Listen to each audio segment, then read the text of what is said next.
Hello, Sashank. How are you? Hello, hello. I'm awesome. And how about you? Yes, sir, I'm good as well. Thanks.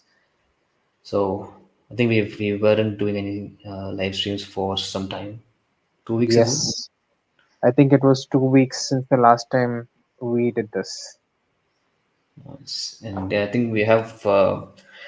Before we left, we had really good content at that particular day. I think we covered about the dynasties, right? And Yeah, we've had some interesting topics discussed, and even now some things that we discussed right now could also have some role in the dynasties that we discussed earlier. We would see some yeah, similarities at least, and yes.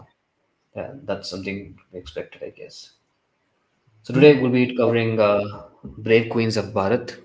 In other words, the people who never got more than two lines in the history books will get something more said about them today. Right, it's always been the same, right? It's always we've discussed about kings or even invaders. Even the British, for example, you have pages and Mhm. pages. We have books dedicated to them, but we also Yes, had really good uh, really good queens or kings who've done a lot, but they apparently have not been highlighted. Not just kings and queens, even freedom fighters, some of them have not been highlighted. As part of this yes, particular session, the idea is to highlight some of those queens of Bharat or India who have made a major contribution towards the old India, the new India, which is again I'm talking about the earlier parts of India as well as during hmm the British as well, and talk about more. yes, sir. Definitely excited for this one. And one common theme that I would like to set up with all of these queens that we're about to discuss. So they're not your classic, feminist type people. They're like true warriors. The warrior spirit just stands out in all of these people. And one common thing that you're gonna notice amongst all of these queens is that most of them have that warrior spirit. That warrior spirit where I'm talking about death over dishonor, that kind of a spirit. So I think that's an accurate way of describing their nature, death over dishonor. So most of these people that we're about to discuss, they would choose death, literally death over being disrespected. That's the kind of people that we're, true loaded people. So yeah, excited for this one. Yes, sir. So yeah, like you mentioned, not your typical queens just married to some king kind of discussions. It's more like what contributions they have made. That's the idea. Yeah. And in terms of contributions, some of these, not some of them, all of these queens that we are referring to today have made major contributions. Not just, as you mentioned, not just by being a partner to a ruling king, but themselves ruling, leading army, or anything for that matter. Any actions they have taken that has affected in terms of output, which made major contributions. So, yeah, that's something definitely worth discussing, though, Yes, right? definitely excited So, like I for said, this one. Break Queens of Mhm. Bharat. All right. So, yeah, the first queen I would like to talk about, again, not famously known, not someone uh, who was active a lot, because this person happens to be the first and the last female, or not the female, a female ruler, or just the queen, we can say, or just female ruler as well, to rule or be part of the Delhi Sultanate, and she was killed as well, right? So Yes. Razia Sultana, famous person, maybe not, not many people know of her, but she has a really interesting story as well. Yes, definitely. And yeah, she is one of those pioneers when it comes to this leadership thing. Yeah, like you stated, she was the first and last female sultanate leader, and she was also the first ever female Muslim leader in India ever. And yeah, she was actually this. There's one incident that happened with Razia Sultan, just to set a context of her character. She wasn't actually supposed to be ruling, as in there was no sort of pre-planned. think that she's going to take over the throne and she's going to be ruling forward. But the first time that she got to rule, that she got to sit on the Delhi Sultanate seat was when her father, Shamsuddin, when he was busy in Gwalior, while running a campaign in order to conquer more kingdoms, that's when she got to rule for the first time. And her rule was said to be so impressive, as in it was not just a rule of 1 or 2 days or a couple weeks. It was months together while her father was away. Her rule was said to be so impressive that she was later named as the heir after Shamsuddin dies, after Shamsuddin passes. She was then later named as the heir. That's how beautiful her rule was. So this is just to set a context of her spirit and what she is. Correct.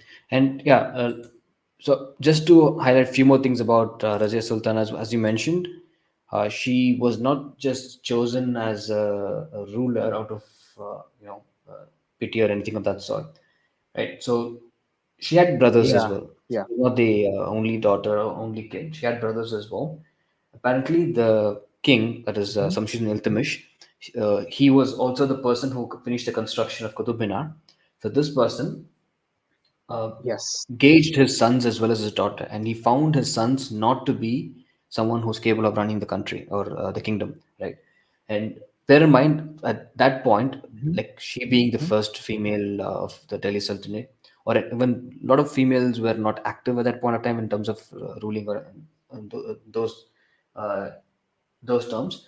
When someone had to make a decision to make their daughter the ruler, imagine the kind of issues that they would have thought of that might happen in their kingdom, right? Because there would be multiple issues that could happen within the kingdom, right?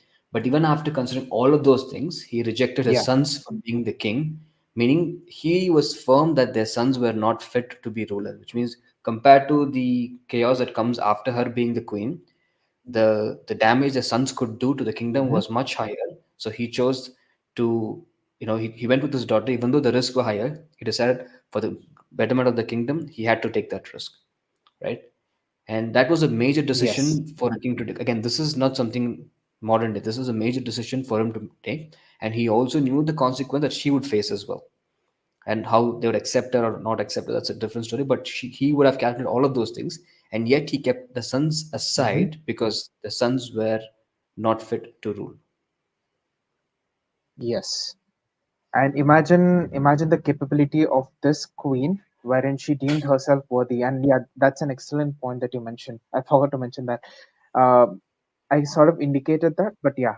So her capability was more than that of multiple sons, and these were not her own brothers. These were her half brothers, as in Shamsuddin Iltutmish had kids with other queens, but those half brothers, they later turn out to be villains in the story. The classic villain antagonist protagonist fight happens, and then the backstabbing happens. But yeah, you continue on that.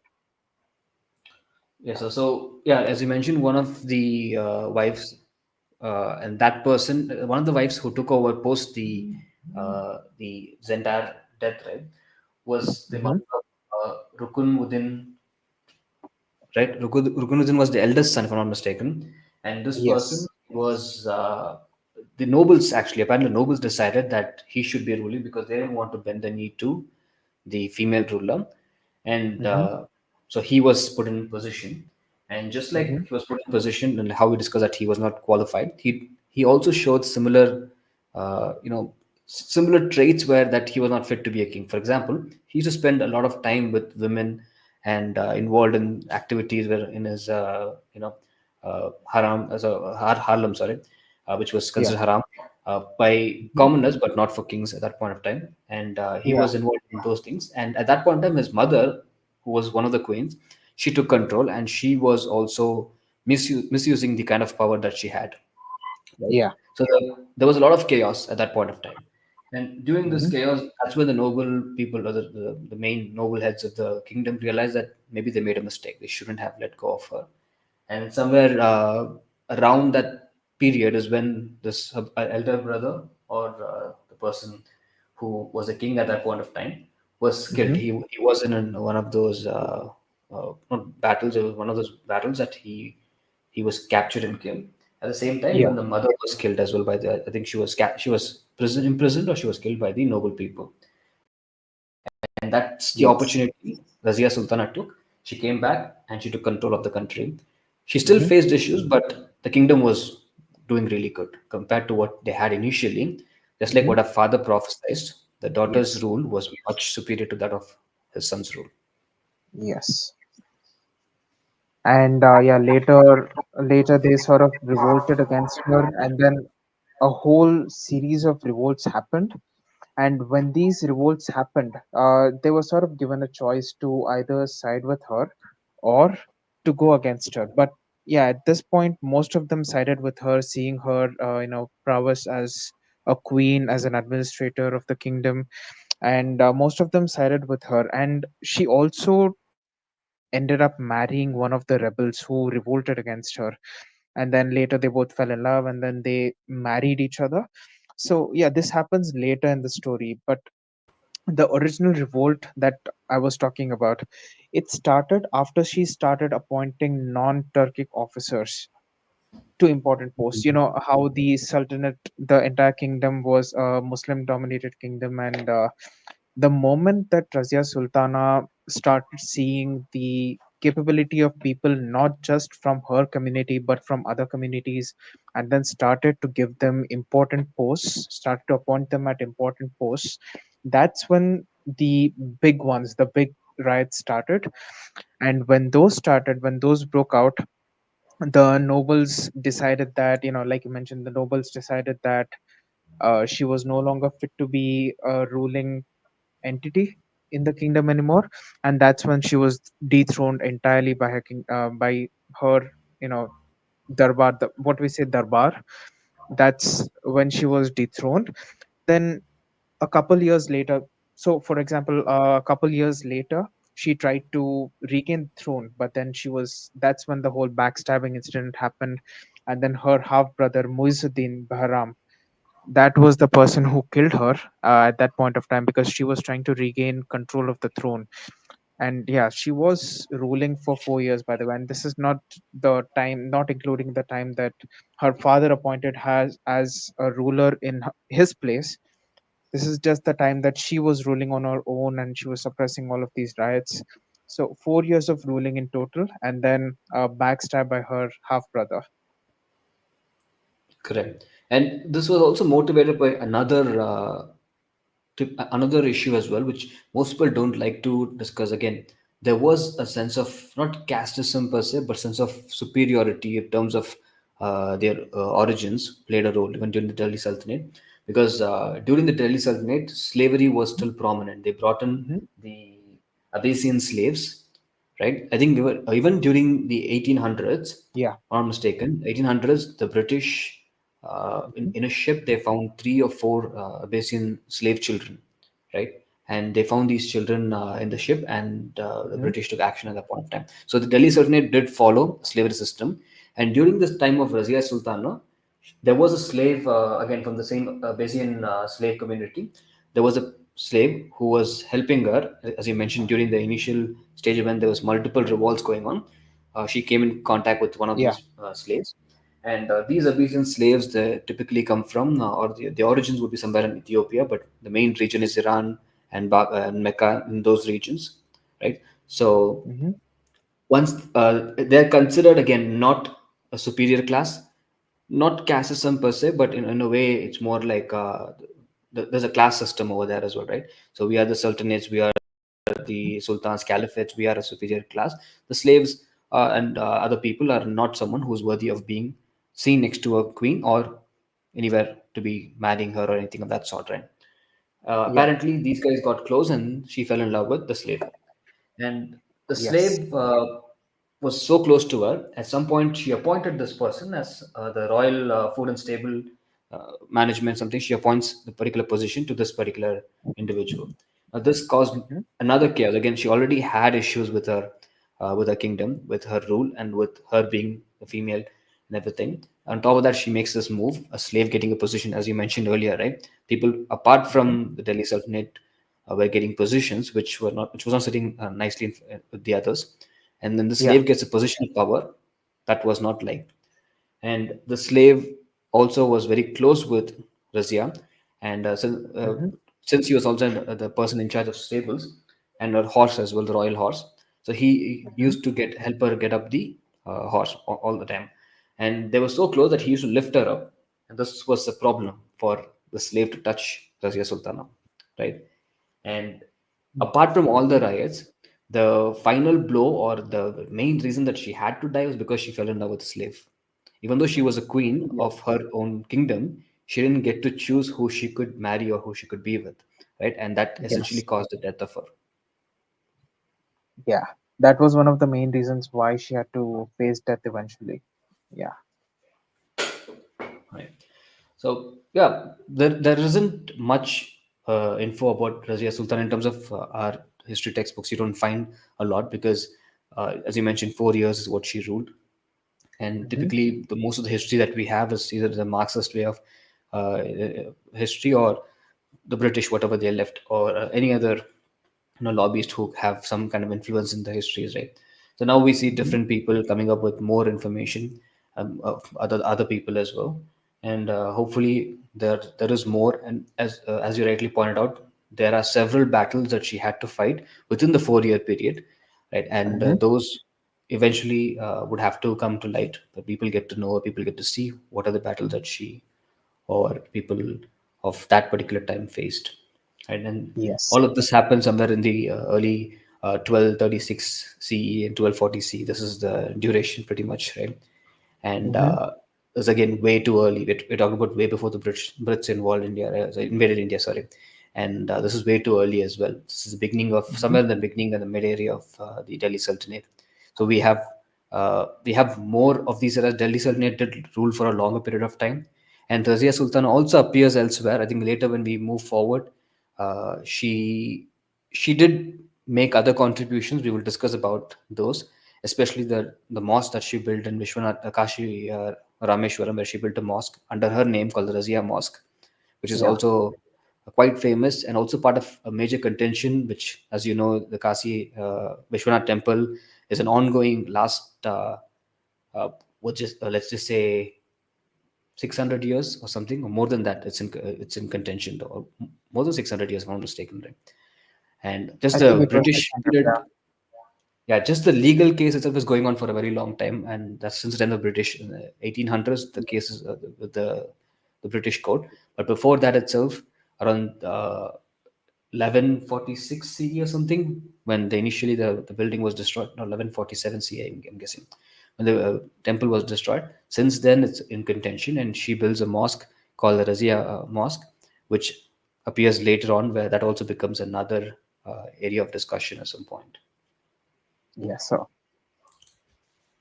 Alrighty, and apart from Raja Sultana, there's another person uh, we want to talk about. She is also Hmm. known not just as a queen. Again, we discussed this, not just queen married to a king, but queen who has led battles, who had led her army to battles and victories. Not just battle, but also to victory as well. Right? That is So. Rani Durgavati. So, Hmm. what do you have to say of Rani Durgavati? Yeah, Rani Durgavati, fantabulous queen. She was, I think, a really famous queen. But yeah, not many people know her.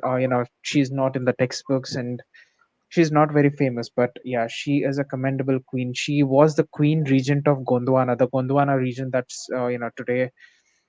Uh, she was the queen regent over there, and she ruled throughout the period of her son's minority, her son being Veer Narayan, and she ruled on behalf of him. And her main contribution, the thing that she's really known for, is her battle against the British. Sorry, not the British. I'm sorry. Against the Mughals. I got Yeah, confused Mughal over there. Empire. Yeah, because somewhere because you see the British also gets involved somewhere, but yeah, she was primarily Yeah. fighting against Akbar's Mughal Empire.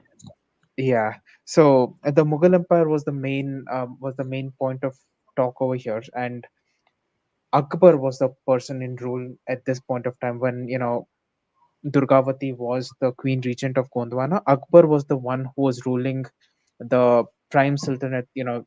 He had majority of the Indian region under his control at this point of time. And Queen Durgavati, at her point of ruling, Akbar just had to send a huge army under Asif Khan. Asif Khan was it's a key name over here. Asif Khan being the person who commanded the army that led towards Rani Durgavati. So Asif Khan led the army towards the central Indian state. So Gondwana being the, sort of in the center region, Mm-hmm. Asif Khan led the entire army, and it was so outnumbered at that point of time. Durgavati commanding a small army, of course, Gondwana being a small region in comparison to Akbar's. She was commanding a small army, and at that point of time, Akbar having such a huge empire of his own, he sent a huge army in order to conquer this stubborn little region that was not succumbing to any sort of small armies that he had sent prior to this. So, one huge army by Asif Khan, and the entire Gondwana region was under the control of the British. Sorry, not the British again. I'm getting confused by the British You, again. you like British for some reason, though. Yeah. By the way, we have another guest called Mona. She's also Hmm. joined us. Hey, Mona. Hi everyone. Hey, Mana. So yeah, Mona, we were discussing about Rani Durgavati and what was the trials and tribulations she faced and what was her rule. So yeah, we covered we covered Razia Sultana before this. Now we're talking about Rani Durgavati, and we have other queens lined up as well. Oh, okay. All All right. right. Yes, sir. You were Yeah, saying something. yeah. Yeah. Mana, for some reason, Mhm. yeah, Mana, for some reason, I was getting confused with the Mughals with the British. So, yeah, that's one thing that Kirti missed out on saying. I don't know why that obsession with the British. But yeah, getting back to the point.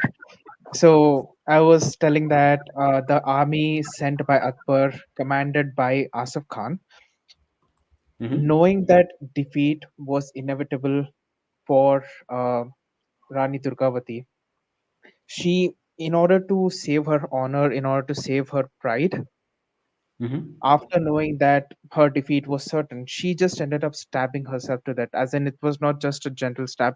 It is, people have folklores for this kind of thing, and the folklores say that she ended up stabbing a sword through her own chest as an act of pride, as an act of protecting her honor. Again, like I mentioned earlier, this is what I said about these queens. They choose honor over, I'm sorry, death over dishonor. And this is one prime example of Rani Durgavati. And during her reign, on behalf of Veer Narayan, when she was reigning as the queen regent, she brought in so many developments, so many improvements in terms of education for the children, and also reforms with agriculture. And the kingdom was literally prospering in such a beautiful manner until the Mughals sent their entire army in order to conquer this little stubborn region. Like I said before, this was the region held by Rani Durgavati, which was not succumbing to any of the sub armies that was sent earlier by Akbar. And yeah, this was how her story ended, as the final act being an act of bravery. Yes, sir. I just want to add a few more things to this particular story. That's as you mentioned about how she died and what was the cause of it. So first, let me just go back to this commander that you mentioned, right, which is Asaf Khan. So Asaf Khan, even though he was a commander of Akbar's army, he also had another issue as well. This becomes a bit more personal to Rani Durgavati. So she becomes a Hmm. widow at a very young age, right? So around very young age she becomes a widow, and she has a kid, an infant, a baby, Veer Nara. So which imagine the age. So during this time, women used to get married somewhere between 16 to 20, 25. This is the time usually they're married, right? So she's around roughly under 30. right? And Yeah. Yeah. and this person, Asaf Khan, was a commander of Akbar's army. He had attraction towards Durgavati, right? And Yeah. during this time, he did make approaches, but again, it wasn't warranted. And there's another person at the same time who was an historian and also part of the Akbar's court. His name was Fazil, sorry. And Abdul Fazil Mm-hmm. also made note at how strong she was, how beautiful she was. And he also mentioned Mm-hmm. how good she was with hunting. When it comes to hunting, she was one of the best. And not just any Yeah. hunting like deer or anything of that sort. She hunted lions, right? Damn. And he makes a claim that if there was a lion anywhere in her kingdom, in any surrounding, she wouldn't stop to drink water unless and until it's killed, right? Damn. So, That's. and this is not a claim made by her court, court historians or anything of that sort. This is from the Akbar's court himself, right? That's the Abdul Fazal who makes this statement. And the battle you mentioned with Akbar, he also makes a statement where she was victorious, quote unquote. He mentioned that she was actually victorious in that battle up until something changed later on. So she already won the battle. Then something happened which led her to her death. We'll discuss what that is, right? Yeah. So this battle, where, as you mentioned, this guy was making all the necessary advances, and he took an army, and he Mm-hmm. approached to attack.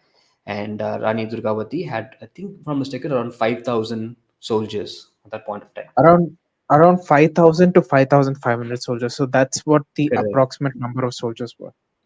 Correct. Very small number, right? Very small number Yeah. compared to Yeah. the mass which Akbar had, right? He had huge Yeah. army, and he had multiple. He had cavalries, he had infantries, he had everything, right? But she Mm-hmm. had small, meager amount of 500 soldiers, 500, 5,500 soldiers, right? And Yeah.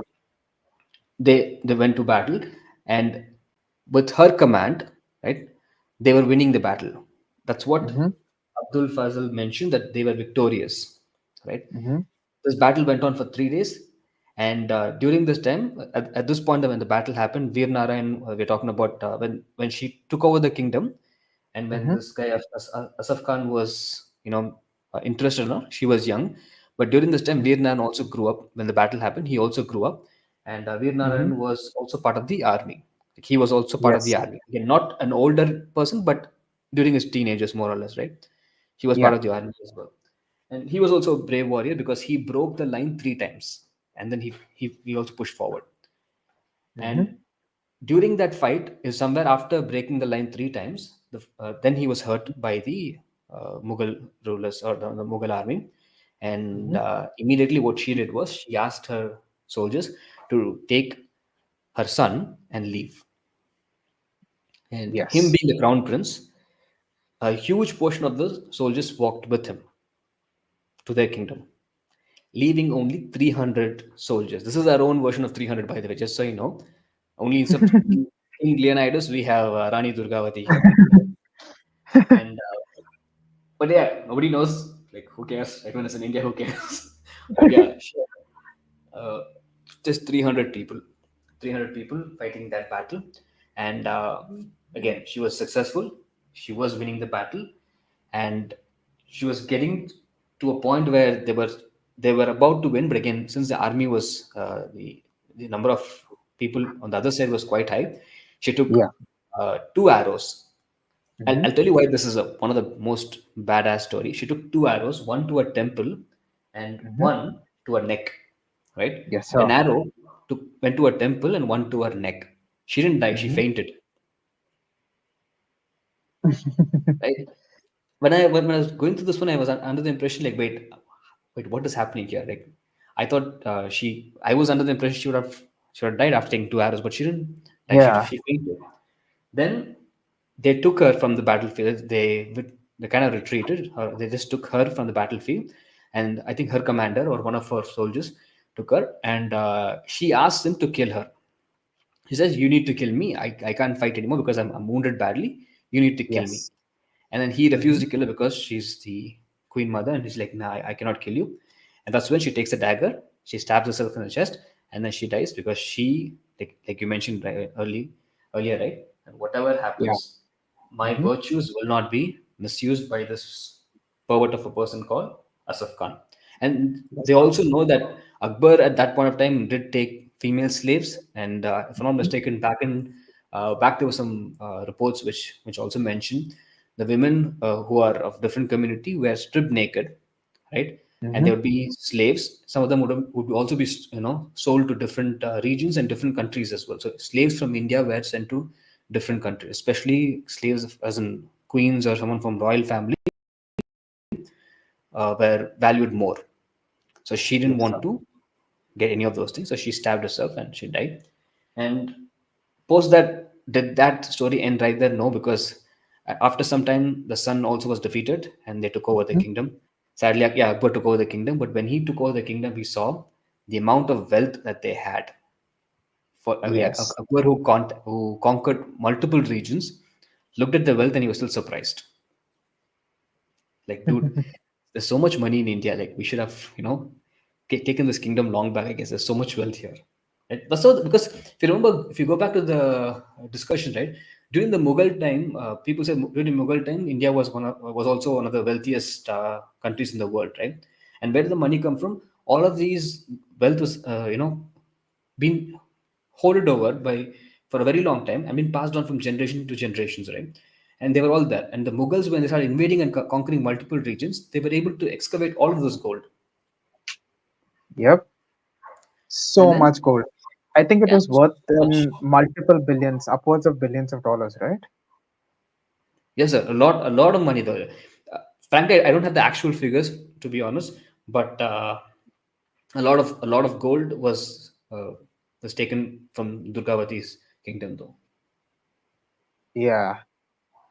So, majority amount of gold was taken from her kingdom. Even after so much of looting, there was so much undiscovered wealth. And also, one more thing that I forgot to mention, Rani Durgavati was in the period, it overlapped with the period of Maharana Pratap. Maharana Pratap, known mainly for revolting against the Mughals. So there were two regions that were not under the Mughal control. One was Rani Durgavati and one was Maharana Pratap. And these two periods were overlapping together. But yeah, after Rani Durgavati's defeat, I think Maharana Pratap, there was an incident that happened that I'm not remembering quite well. But yeah, so yeah, just wanted to throw this out there. Correct. And yeah, since you mentioned about the point where virtue over pride or anything of that sort. When she took her life, right, and when the Akbar's army went to her kingdom, they found a room. They opened one particular room, even though other rooms were full of gold and other wealth. They opened one room and they found a lot of women who were burnt, right? Hmm. So Yeah. just like how you have seen the story of Padmavati, right, where Hmm. women, instead of submitting to Alauddin Khilji and his host members, they burn themselves, self-immolation, and they're like, no, you're not going to have me, right? So the entire, a huge portion of women within that room burned themselves, but they found two of them hiding behind a wooden log. So apparently, the wooden log was so big that it did not burn them, and it kind of saved them. And those two were taken captives. One of them was Durgavati's sister, and another one Hmm. was an unnamed queen. So we don't know if that unknown queen could be Veer Narayan's wife, because again, if it's around 1819, he would have also been married at that point of time.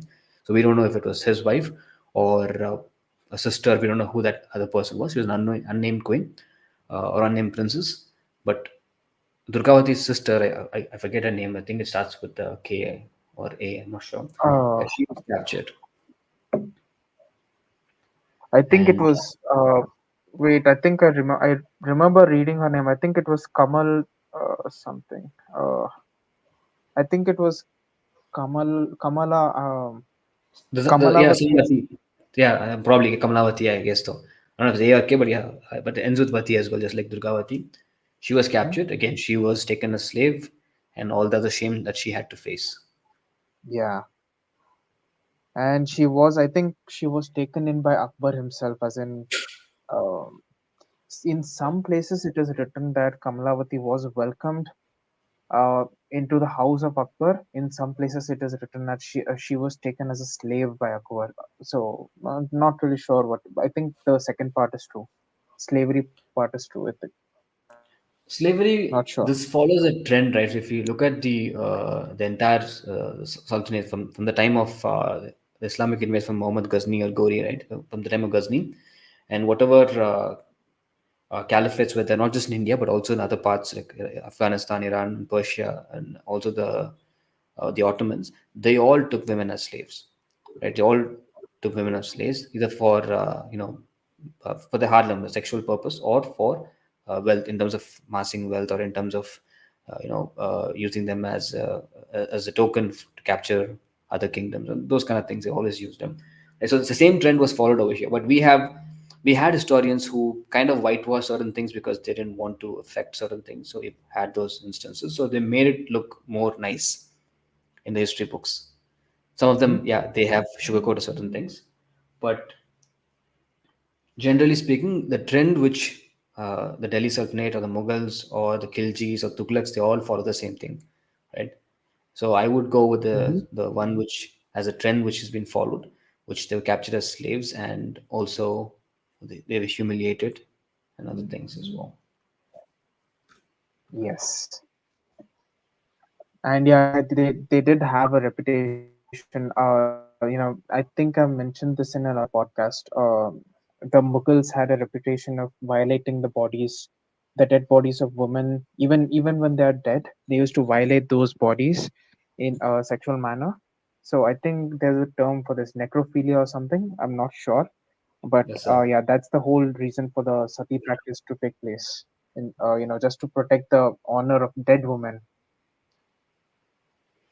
Correct. So a lot of these practices back in time had different meaning, different intentions. However, they were changed into something different altogether, right? Or they were shown differently. But yeah, as Hmm. again, this all falls on us, right? As you go into the history and start reading most of these things, you see that these were not Hmm. what we've been told. They're completely different. I wouldn't have known Yeah. about Rani Durgavati if I hadn't done my own research, right? And you wouldn't have known about her either because Hmm. no one has told us about these people. Nor do we know why they practice certain things until unless we do our own research. When we start looking at certain things, then we start using, Yeah. uh, just common sense. You don't even have to use, any kind of advanced methodologies to reduce these things. Just common sense. Like, why does this happen with on what is the trend, what is the pattern? You observe those things, you know that something is off, Hmm. and based on that, you would Yeah. understand that okay, our history is definitely been altered, right? And we as Yes, sir. people have the responsibility to highlight it, if not fix, at least highlight, point out the error. Someone's going to fix it, but at least let us point out and show to people, like, what, this is not what we are. There was this YouTube channel who was talking about India recently. Typically they talk Hmm. about anti-India statements, and someone made a claim that India Hmm. is in the bottom of the hunger index as per 2024. uh, Hmm. I'm not saying that they're completely wrong or completely true as well, because when the hunger index was revealed, they clubbed all the 20 countries at the top, and they gave them 20 spots, but they didn't name 1, 2, 3. They didn't rank them that way. They gave them top Hmm. 20, and then the Hmm. other top 20, top 25 they named them. The remaining ones would follow the numbers, and India gets a number of 105, and the below bottom 20 also they club together as bottom 20, right? So you have the Oh. top and then you have the bottom. So when you have the Hmm. top 20 and you have the bottom 20 as, and India doesn't fall in the bottom 20, you can't call it as Hmm. India as a bottom is in the bottom of the index, right? By definition, that Yeah. doesn't make sense, right? Yeah, we do have our flaws. There is definitely a problem where we are behind Bangladesh. By the way, Bangladesh is not in the index, but we are in the hunger index, which Oh, is damn. bad. I agree to that. I'm not saying no, but Hmm. there are other factors that needs to be considered. But also the same point, the statement which is made in India, there is no food in India, people are starving, which is not the case, right? 105th Yeah. place is bad, but considering the number of people we have, and the uh, different factors that are involved. For example, ISKCON itself, feeds a lot of people. Like, how many people in a day they feed? A lot of them. And we have the Thousands. Golden Temple. Yeah, we have the Golden Temple. They are known Yeah. for feeding a lot of people as well, right? So Hmm. when we have those actions done, and those many actions have been done by either religious groups, NGOs, or whoever involved, political parties, who are involved. People over here are not everyone's starving and starving to death, right? There is a flaw, we should fix it, but at the same time, demeaning the country is not the way as well, right? Some people take Yeah, pleasure in putting the country down, either they're within our country or outside our country, but they have this they like to demean our country. And we've also been told bad things about our country. This our history is all distorted. The moment we start investigating our history, we understand better, and by then we can correct other people when they make these absurd claims about India. We can correct them, you know yeah. what, this is not what it is. So exactly. And until and unless we do some research on our own, or you refer to some sort of a source that provides you with this information, of course you're gonna always believe what other people are gonna tell you, and what other people are gonna tell you, it might not always be true. So yeah, that's the main thing over here. Many people are just out there to sort of get a laugh out of this, and put the other country down, put another person down. But yeah, until and unless we do some research of our own, we're not gonna know anything for sure. Yes, sir. So who do we have next? Ahilya Bai Holkar. She, again, one of the most uh, supposedly famous with certain people, but not everyone, right? She is actually Mhm. famous for a small group of people, though. That is people Yeah. from the Kashi region. She's very famous, even though she Hmm. is the queen from Indore, and she's from the Hmm. Maratha origin. She is famous in the Hmm. Kashi region for her contribution over there. So, what do you Yeah. have for Nihayla Bayolkar? Yeah. So yeah, like you mentioned, she's famous in the Kashi region because she was the one who initiated the Kashi Vishwanath temple, the famous temple in Varanasi. She Mm-hmm. was the one who built that temple, and she is a famous queen in that region. Of course, not many people know about her in other regions. Surrounding regions are aware of her, but not as much as that particular region because of this cultural significance of the famous Kashi Vishwanath temple. Every person, every Hindu person just wants to go on a pilgrimage trip to the Kashi Vishwanath temple in order to be, able to get rid of their sins. So she's famous over there. And apart from that, she was a ruler. She was the ruling queen of Indore. She is also known as, sort of the pioneer queen for managing to build dharamshalas and temples, not just one or two temple, hundreds of temples across India. The most famous one being the one that we discussed just now, and of course, um, this overlapped with the British period. The you know confiscation of property. Mm-hmm. There was this whole rule in the British time. The British was still new at that point of time, and they were gaining power. And there were a few laws that was being introduced at that point of time. Uh, that might be the doctrine of lapse that was announced later. This was at the time of Kitturani Chanama. We're gonna get to that later. So yeah, the doctrine of lapse being one law that they introduced, and then there was one more law that prevented the traditional property that was, coming from lineages together. The British, what they did was essentially confiscate this property of childless widows. So this was the main point. Childless widows, widows who had no one to their, no relative, not particularly literally taking no relative to the point, but childless widows. They were not allowed to keep any properties, and then they were just sent off to some sort of an ashram, or any place that they can survive. So this was her main fight. There's not much information about her death. Of course, that remains a mystery. Many people say that she died lonely, and then there are some sources that say that she committed sati. Um, she wanted to commit sati, and then there are multiple sources that say that she was, you know, killed by another person. But yeah, there's not much information about this. So yeah, this is what we have. Not, I know it's not much, But yeah, as much as we could gather, but during her rule, there was a lot of development in infrastructure, mainly infrastructure, because her point was to give credit to the Sanatani Hindu Dharma that was so prominent at that point of time in India. And the new rules coming in, the Maratha kingdom that she was a part of, she wanted to contribute to this. So yeah, this is about Ahilya Bai Holkar. So I wanted to do more detailed research on Ahilabai Holkar, and Mhm. the fact of the matter is I don't know much about her as well as you mentioned. Yes. Not that I couldn't find much, I couldn't get the time to investigate more on her, but Hmm. I can assure you one thing: she never committed her sati, because sati, by definition, should be committed when it's done during the death of her husband. But she Yeah. ruled for 30 years as a ruler, right? Hmm.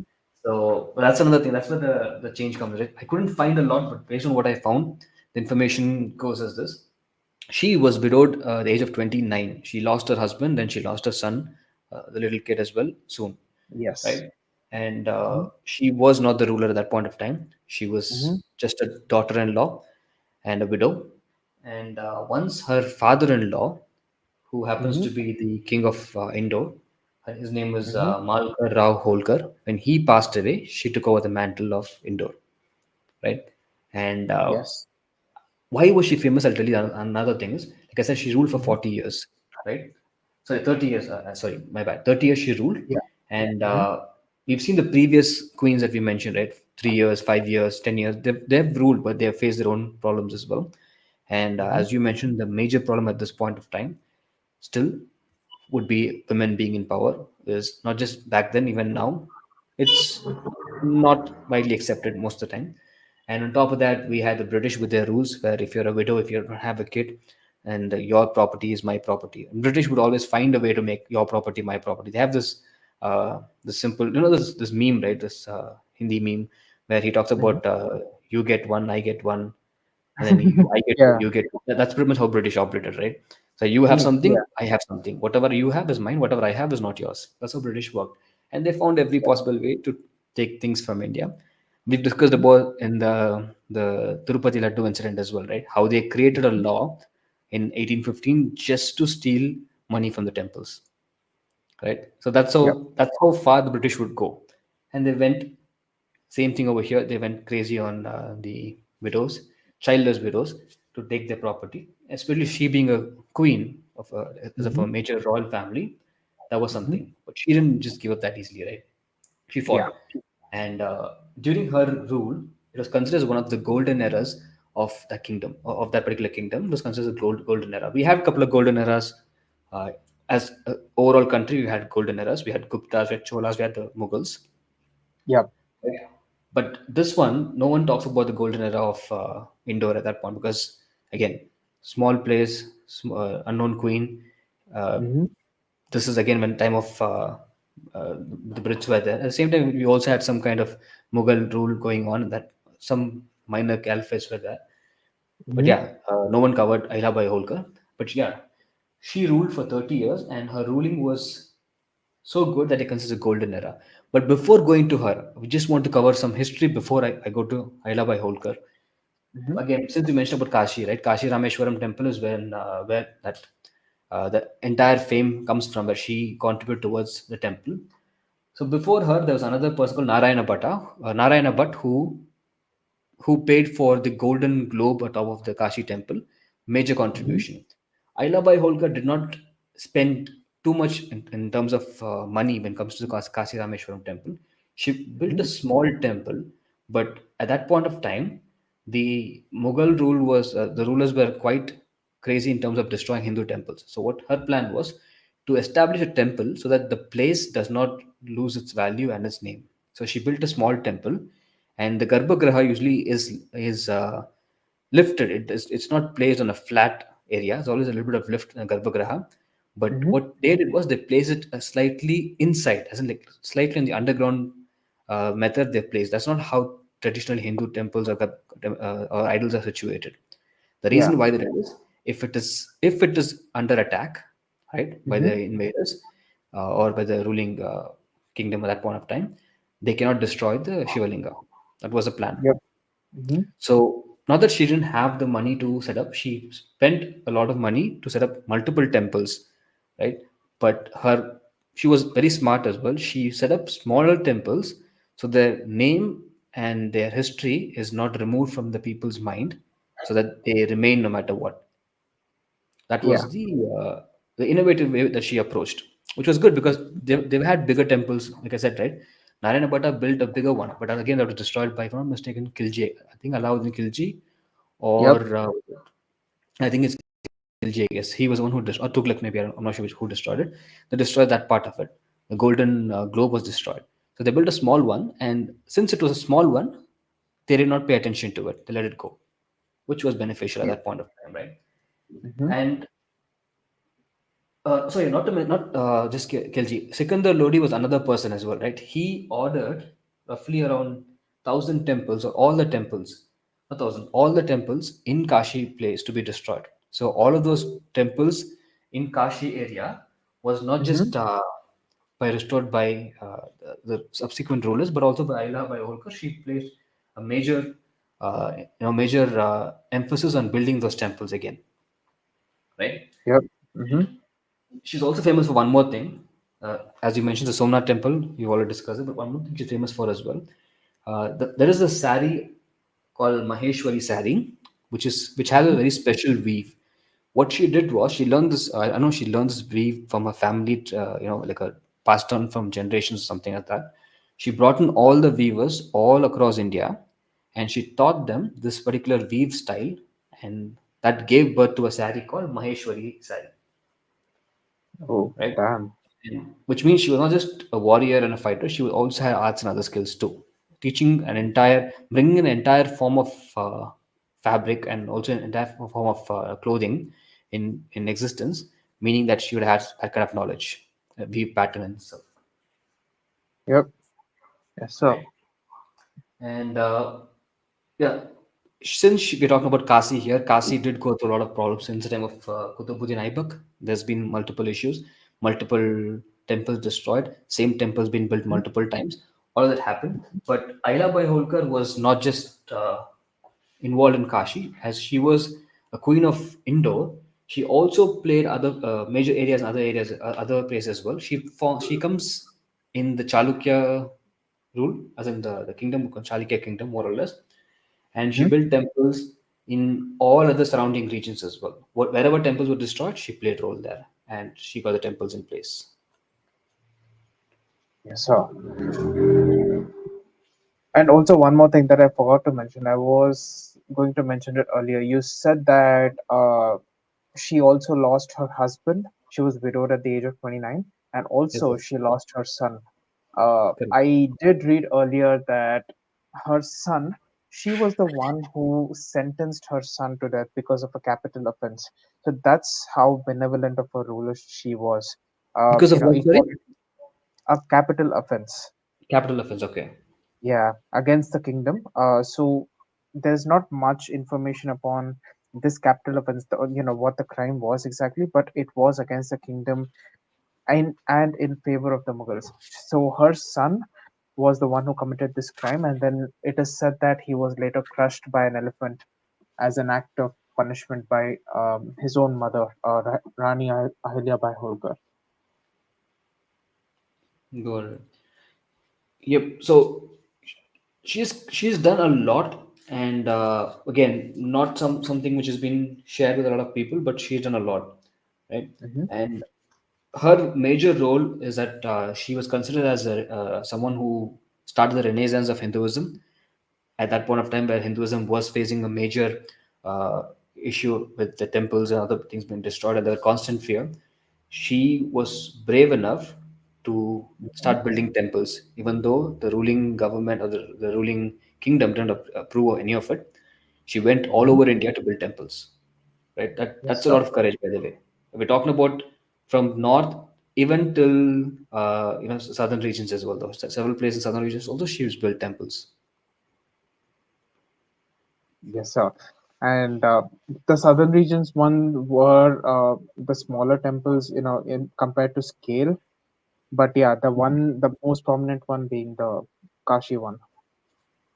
Correct. Kashi Somnath temple is her primary uh, area. That's where she makes the most important name, though, because that's one place people really feared to do it. And why does it matter so much? Because she built a temple which is just 50 square feet, though, and Mm-hmm. the entire mandapa was around 8.5 square feet, and a small area for the mandapa as well, right? And all of that was roughly a smaller temple, like what you see, not like a traditional temples that you find like Tirupati temple or temples in Tamil Nadu, right? A very small temple, like how you find in certain small villages, right? But the intent was strong. The intent is uh, the temples will be there. As long as temples are there, people will remember the temples. People remember the god. People will remember the origin. People never Yeah. forget who this land belongs to. That was a Yeah. goal, and that's Mm-hmm. exactly what she accomplished. And she accomplished this even during the major clash which was happening at that point of time. The Brits were also having issues, the Mughals were also having issues, but she did not care. More than 100 plus temples she built, and that takes a lot of courage as well. Yes, sir, exactly. And that is going very against the grain at that point of time. Doing such a, committing such an act could mean a really bad consequence at that point of time. But yeah, kudos to her. Yes, sir. So she's contributed a lot, and again, I didn't come across her in the history textbooks. I don't even remember having read one line about her, or any line for that matter. Right? This character never Yep. existed, right? Mm-hmm. And again, history has been written by people who wanted to favor them, and Mm-hmm. luckily we have these new historians and archaeologists as well as scientists and other people who are involved in uh, you know getting the actual information out based Mm-hmm. on their details. Yeah, we do have a lot of those. There's this author called William Dalrymple. So he recently had a book called The Golden Road.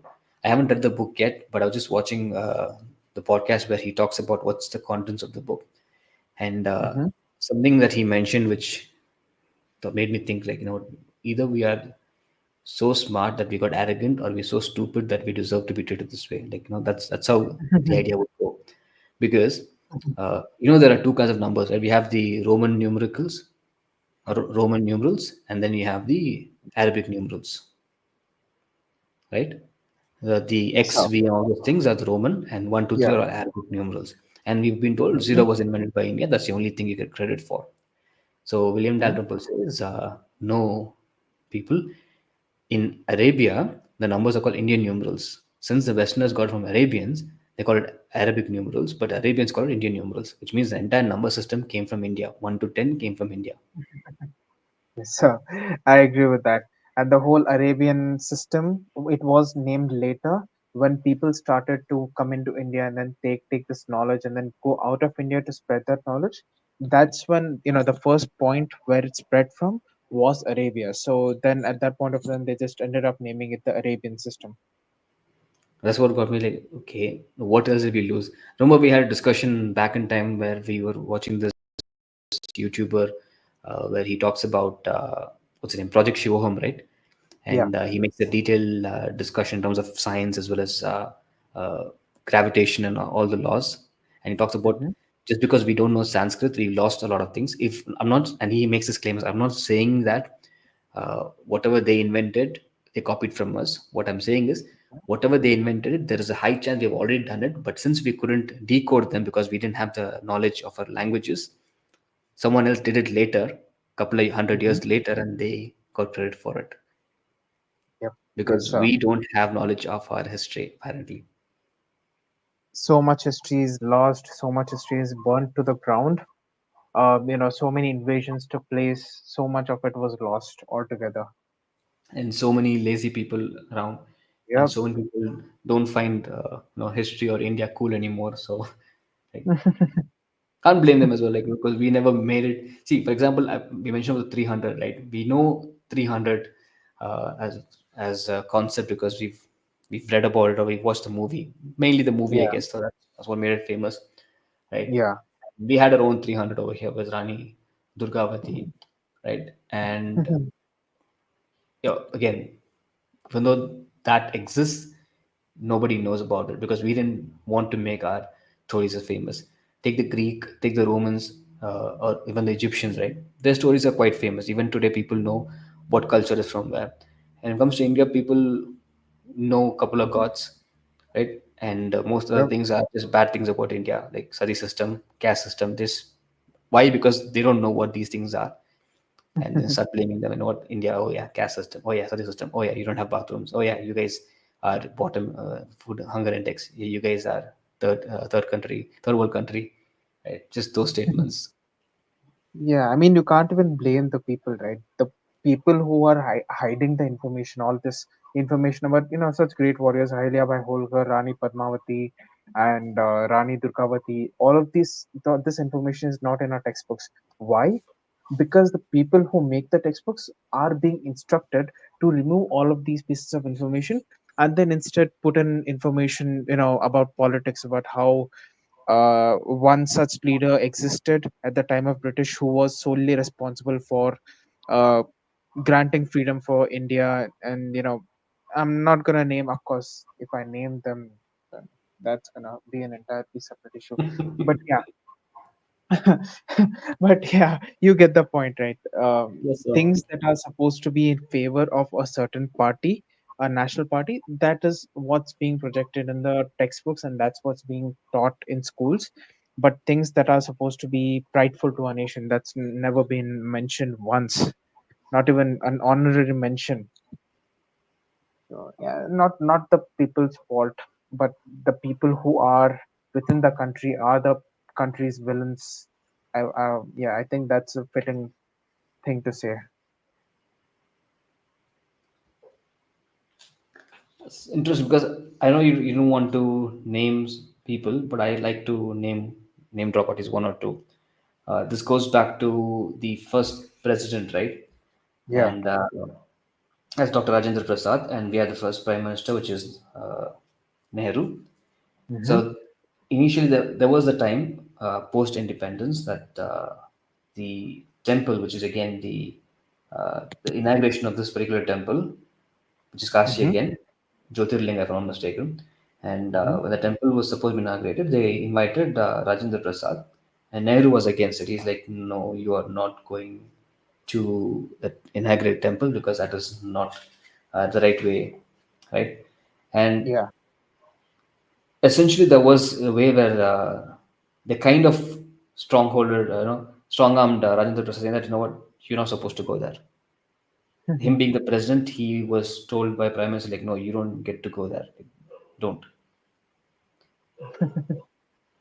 And that's where the tragedy happens. That's where, the greatest tragedy is that a person is not just allowed to do their own thing without being objected by political reasons or so many other reasons. Yeah, all of it just to gain a few votes. Yes, sir. So yeah, there are most of that. I think we've we can stop with Rani Hirabai Holkar at this point. We do have a Yeah, lot of sure, people, sure. but I don't think so. We can cover them, and Hmm. doing half-as job is not nice. We won't be any better than our textbooks. We cover just two lines Yeah. of, especially Rani Kittur Chennamma, right? Hmm. Like she needs more. She's not I going to mean, get I one line, two line. I wouldn't hesitate to make half a podcast on just Rani Kittur Channamma. Yes, sir. And we have few more other queens that we cover as well. So we can pick up from here next week. I think next Thursday, same time we can catch up and we could start, discussing from Rani to Chennamma. We have Yeah. some of the oldest queens. We've discussed about some of the queens who were ruling and where they had problems within the country and within the kingdom. Uh, Hmm. we mentioned about how uh, Razia Sultana was the first and last queen of Delhi Sultanate, but before her, like 400 years before her, there was Hmm. other queen, right? And she defeated several invaders. She defeated people where other kingdoms could not defeat, right? She gave Yeah. those kind of queens are up next in line, right? And Hmm. we have to talk about them. We have a lot of queens that we need to discuss, and the two major queens I want to discuss about are the two major ones who gave massive defeat to two major invaders of India. So I think next week we can discuss them in detail. Sure, definitely. We can dive into more queens, and yeah, hopefully it's gonna be a fruitful one. Yes, sir. And yeah, it was a nice discussion that we had in terms of what we've covered. Hope you feel the same as well, Yep. Yes, right? sir, definitely. And see you again next week, same time. Yep. Next week, same time. Yes, sir. Thanks then. Thanks for joining. Thank you. Yep.